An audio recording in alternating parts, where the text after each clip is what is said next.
Bonjour. L'évangile d'aujourd'hui nous parle d'une histoire d'homme prévoyant qui bâtit sa maison sur le roc et puis d'un autre qui n'est pas prévoyant et qui la bâtit sur le sable.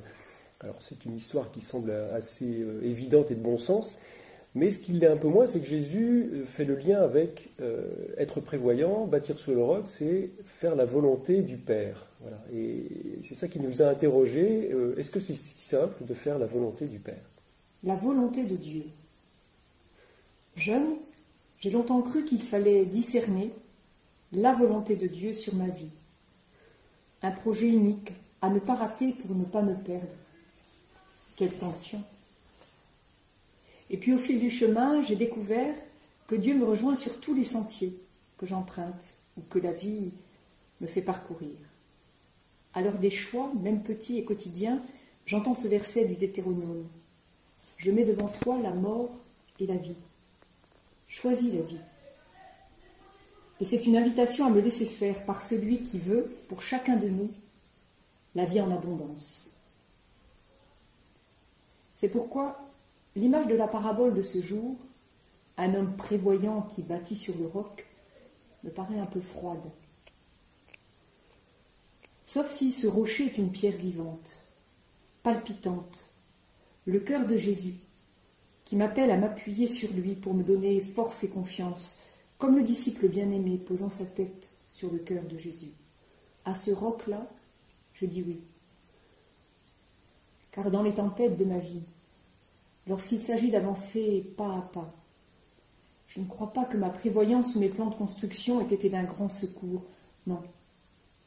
Ce qui m'a permis de ne pas m'effondrer, c'est de me laisser faire dans l'instant par le murmure inlassable de Dieu créateur. Toi, je ne veux pas que tu meures. Oui, c'est lui qui me bâtit une maison.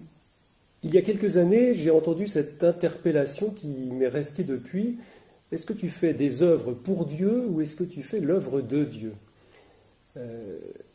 En 2009, quand je suis arrivé au diocèse pour y travailler, je venais de passer une vingtaine d'années à travailler pour les œuvres de la direction générale d'EDF. Et en arrivant au diocèse, j'ai eu le sentiment que là, je pouvais faire l'œuvre de Dieu. Voilà, la responsabilité de la communication, j'ai fait des choses, je pense, qui ont été plutôt bonnes, la rénovation du site, du journal, voilà, un certain nombre de choses. Et puis, il y a 3 ans, tout à coup, une phase d'épuisement que je n'avais pas vu venir, et une sorte de burn-out. Et je me suis retrouvé complètement sans énergie et complètement à plat et démuni. Voilà. La question qui se pose, c'est est-ce que faire la volonté du Père, ça peut mener à cet épuisement ?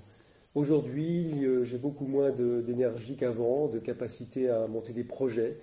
Voilà, je fais beaucoup moins d'œuvres pour Dieu, peut-être, que je faisais avant. Mais je découvre que faire la volonté du Père, faire l'œuvre de Dieu, peut-être que c'est d'abord de me mettre à l'écoute de l'Esprit, en moi, à l'écoute de mes réalités d'aujourd'hui, de mes limites, de mes possibilités, et puis aussi à l'écoute des autres avec qui je travaille. Je ne suis pas tout seul à monter les projets, on est plusieurs, on fait ça ensemble. Et peut-être que faire la volonté du Père, c'est accepter d'en faire moins, mais de se laisser guider, et puis peut-être de faire des œuvres que je n'aurais pas forcément imaginées tout seul. Et si une petite expérience de liberté et d'enfance vous tente, pourquoi ne pas prier ensemble avec un chant gestué qui reprend la parabole de ce jour ? Pour entendre la parole de Dieu, il est bon parfois de la laisser résonner dans tout le corps. Et puis après tout, personne ne vous voit. Vous êtes seul avec notre Père, Jésus ressuscité, et l'Esprit qui nous fait chanter. Un fou sur le sable a bâti sa maison. Un fou sur le sable a bâti sa maison. Un fou sur le sable a bâti sa maison. Et la tempête est arrivée. Le vent soufflait et la pluie tombait. Le vent soufflait et la pluie tombait, le vent soufflait, et la pluie tombait, et la maison s'est effondrée.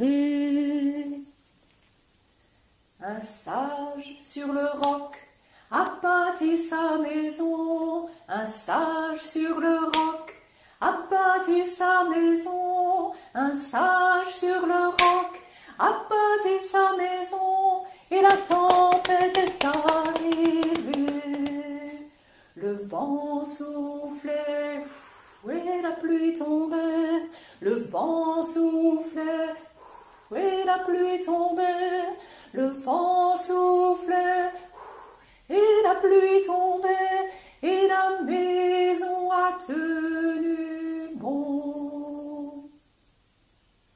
Bonne marche à chacun vers Noël.